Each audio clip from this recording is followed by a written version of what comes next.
이런 와중에 진짜 뻔뻔한 놈들은 따로 있었습니다. 먼저 오세훈 얘기를 안 할 수가 없는데요. 아, 지금 서울시하고 이 철도공사가 6개월 이상을 일부러 이 사안을 협의까지 이 사안은 이 철근 누락 사항을 협의까지 하면서도 보고를 안 했던 정황이 나오고 있습니다. 그러니까 국토부하고 서울시가 짜고 이거를 계속해서 보고를 안 한 거예요. 무려 12번이나 국토부하고 현장 회의를 했다는 거예요. 근데 그 6개월 동안 계속해서 건물이 올라갈 수 있도록 시간을 연장해 둔 상태에서 누락 보고를 안 했다는 겁니다. 그리고 이제 와서 내가 보고를 안 한 것보다 지금 와서 그 문제를 들추고 있는 정원호 후보가 문제가 있는 거다.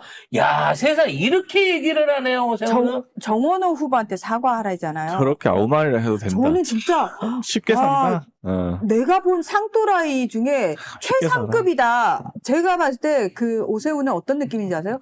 이진숙 더하기 나경원 더하기 김건희예요. 수사 대상이에요. 야, 오세훈은 진짜. 수사 대상인지 이거는 뭐 그냥 넘어간다? 그럴 수 없지. 지금 철근 한 가닥씩 빠져서 그게 뭔 문제냐? 아무 문제 없다라고 사고 안 났잖아! 얘기하는데, 아직 사고도 안 썼으니까 사고가 안 났지. 그 철근 빠졌다고 하는 게 누락된 톤수만 해서 250톤이 넘는 분량이에요. 그 사람 죽으면 지가 책임질 거야? 삼풍백화점 무너질 때, 기둥 8개, 주력 기둥 8개에 철근 몇 개 빠진 것 때문에 삼풍백화점도 무너졌습니다. 여기는 위로 사람들 왔다 갔다 하는 생활공간, 쇼핑공간, 레저공간이 있는 자리고요. 역사기 때문에 기차가 올 때마다 엄청나게 사람들이 몰려들 수밖에 없는 지역의 내력 기둥인 거예요. 근데 이게 아무 문제 없다라고 발표하고 그대로 덮고 넘어간다고요? 삼성역이면 강남이고 거기에 또 출근하는 사람들이 엄청 많을 텐데. 만일에 여기서 붕괴 사고가 일어난다고 소름. 하면요. KTX 노선을 따라서 전체적 영동대로가 다 주저앉아 않는다는 얘기가 있을 정도로 지금 있는 이 공사의 규모나 이 기대지는 하중이 어마어마하게 높습니다. 근데 이런 부실을 저질러 놓고 심지어 알면서도 보고를 안 해놓고 지금 철도공사도 알고 그러니까 현대건설이 먼저 알았고요. 그래서 감리시공업체를 통해 갖고 보고를 했고 서울시에 보고가 됐고 철도공사가 알았고 국토부는 와갖고 12번이나 현장을 봤는데 6개월 동안 공사는 중단되지 않았던 거예요. 그래놓고 이제 와서 보강하면 된다라는 게 이게 말입니까? 이게 방구입니까? 감옥에 들어갈 사람이 참. 요즘 이런 들어갖고 송작가에서 했었던 그 감사의 정원 얘기가 여기저기 밈으로 막 풀리고 있습니다.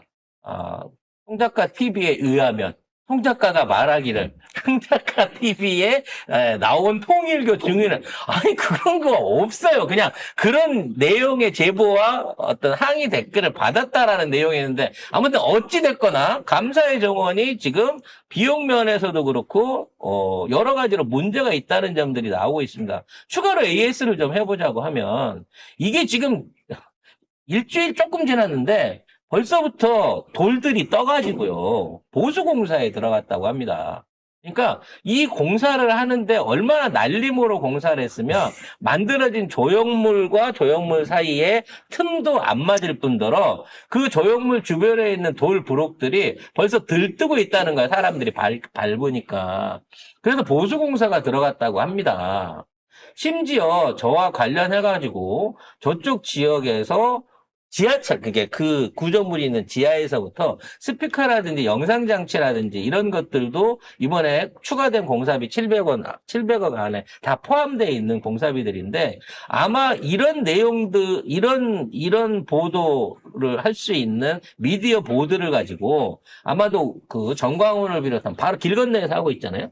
이런 애들이 사용할 수 있는 일종의 공연장 내지는 이 시위를 할 수 있게끔 하기 위한 목적으로 일부러 이렇게 만든 게 아니냐라는 얘기가 나오고 있습니다. 분명한 건 200억이 넘는 공사를 했는데 돌값은 40억밖에 안 들었다는 거 사실이고요. 외국에서 수입받은 돌인지 아닌지 확인할 길이 없습니다. 똑같은 조형물로 만들어놨는데 그거 어떻게 합니까? 이 공사 200억 공사에 GS와 태영이라고 하는 대형 대형 업체가 둘이나 껴있는 것도 이상하지만 지금 이 조형물 있잖아요. 전쟁 박물관에 이거하고 똑같은 형태의 조형물이 있다는 겁니다. 복사판이라는 거예요. 있어요. 그러면 복사판으로 만들 조형물을 만들기 위해서 무슨 설계사무소가 3개씩이나 필요하겠어요. 그만큼 첨단 설계도 아닌데다가 디자인도 카피인데 이래저래 주변에 있는 그 530억 추가 공사는 그 주변에 뭐 주차장 정비부터 시작하고 가로등, 미디어 보드 뭐 관련된 조경이 다 들어갔다고 합니다만 공원 종합 정비. 종합 비용이 다 들어갔다고 합니다만 그렇다고 손치더라도 그거 자체가 730억짜리는 아니라는 거예요. 어떻게 보더라도 200억에 한정해서 보더라도. 그래서 저는 이 부분에 대한 전격적인 감사가 이루어져야 된다고 봅니다. 그러려면 종로구청장이 바뀌어야 돼요. 근데 지금 있는 상황에서는 이 감사를 서울시가 신청하지도 않을 뿐더러 종로구에서도 안 나서고 있는 상황이라 자칫 구청장이 안 바뀌고 네. 시장은 당연히 바뀔 걸로 믿고 있습니다만 시장이 안 바뀌면 이대로 묻혀서 날아가 버릴 수도 있다는 겁니다. 이 사안이.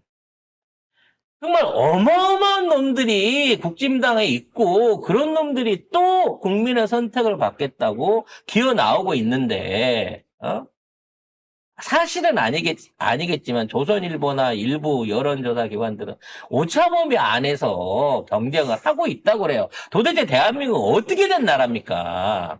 저는 이번 지선을 통해 가지고 이러한 의혹들과 잘못된 것들을 싹 걷어내야 된다고 봅니다. 민주당에서도 반성하고 걷어내야 됩니다. 김영남에 대한 공천만큼은 진짜 이제는 취소 내지는 이 공천 취소 후 무공천을 생각해 봐야 되는 게 아닌가 싶은데요. 지금 김영남이 성범죄 변호를 꾸준히 해왔고 보좌관을 지속적으로 폭행해온 사례가 추가로도 밝혀졌습니다. 이거는 공천 전에는 몰랐다고 하더라도 지금이라도 밝혀진 이상 공천 취소의 사유가 되는 거거든요. 뭔 내용인지 한번 보겠습니다.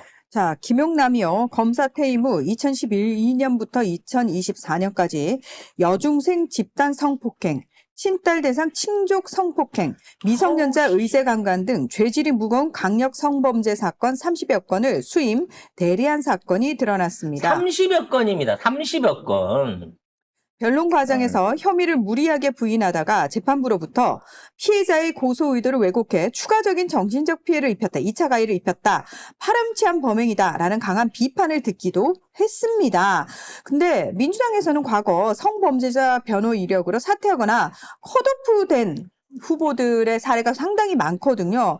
근데 왜 민주당이 계속해서 김용남의 공천을 유지하고 있는지 형평성 비판이 제기가 되고 있고요. 한국여성단체연합, 한국성폭력상담소 등 55개 단체는 공동 성명을 내고 성폭력 2차 피해를 일삼는 자는 국회의원 자격이 없다며 김용남의 후보 사퇴와 정당의 책임 있는 응답을 요구했습니다. 근데 너무 이런 사건 치고 조용하지 않아요? 생각해보면 최근으로 생각해보면 조수진 변호사가 네. 뭐 성폭력법 뭐 저거 했다라고 해가지고 공천 취소된 적 있잖아요. 그거 알고 보니까 아니었어. 알고 보니까 아닌 근데 김영남은 맞아. 심지어 30건이야. 그리고 할 때도 변호가 얼마나 악랄했는지. 그리고 그때도 여성단체들 들고 일어났는데 왜 김영남은 보도가 이렇게 많이 안 되는 걸까? 김용남은 기레기들이 싸고 돈다라는 게 확실하고 국진당에서조차 비판을 안 하잖아요. 이건 뭐다? 김용남의 정체성이 여기서 드러난다라는 거죠. 이러면 민주당 당원들이 저는 나서야 된다고 생각합니다. 자, 정청래 대표가 이 일과 관련해서 사과를 했습니다. 사과를 하면서 뭐라 그랬냐면 그래도 민주당원들은 김용남을 뽑아야 한다. 왜요? 발표를 했어요. 아, 나는 반대일세. 왜 뽑아요? 나는 이런 사람 뽑을 수 없어요. 나 여성으로서 더더욱 뽑을 수 없어요. 지금 이 김용남 사건 이거 하나 때문에 이게 그냥 가라앉지 않습니다. 아니, 가면 그리고 갈수록 더 커질 거예요. 저기 민주당 내 여성 의원들 뭐 하는 겁니까? 국진당 내 여성 의원들 개떼같이 들고 일어나던 여성 의원들 뭐 하냐고요? 왜 조용하냐고? 왜 아닥하고 있냐고?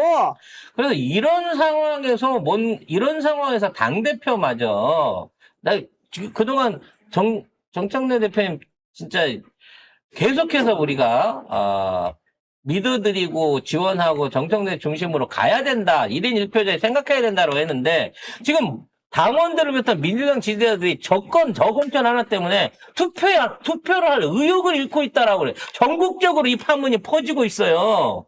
진짜 정상적인 생각을 하고 준비를 하시는 당대표시라고 하면 공천 취소하셔야 됩니다.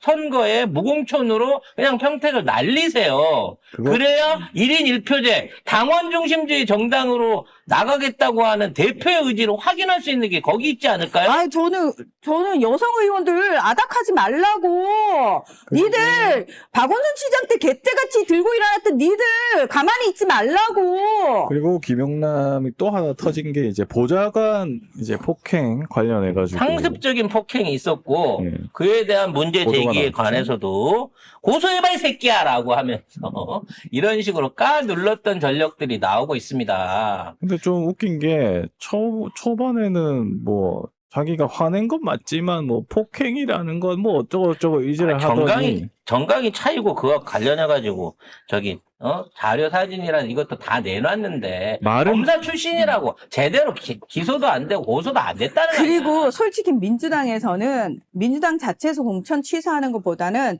그 논란이 된 사실은 그게 사실일지 아니더라도 민주당의 민폐가 된다고 당 자체에 내가 피해를 준다라고 생각하는 후보들이 알아서 당원들은 오히려 버티세요라고 했지만 민주당에 피해를 줄 수 없습니다. 이러고 다 사퇴를 했단 말이에요. 근데 김용남 버티는 거 봐요. 뻔뻔스럽게 나와가지고 버티는 거 봐요. 나는 이래서 김용남이 더 싫어요. 김용남한테는 민주당에 피가 전혀 1도 없는 사람이에요, 이 사람은. 그래서 나중에 입장문으로는 또 초선 시절 성과를 내야 한다는 중압감에 순간의 감정을 다스리지 못했다.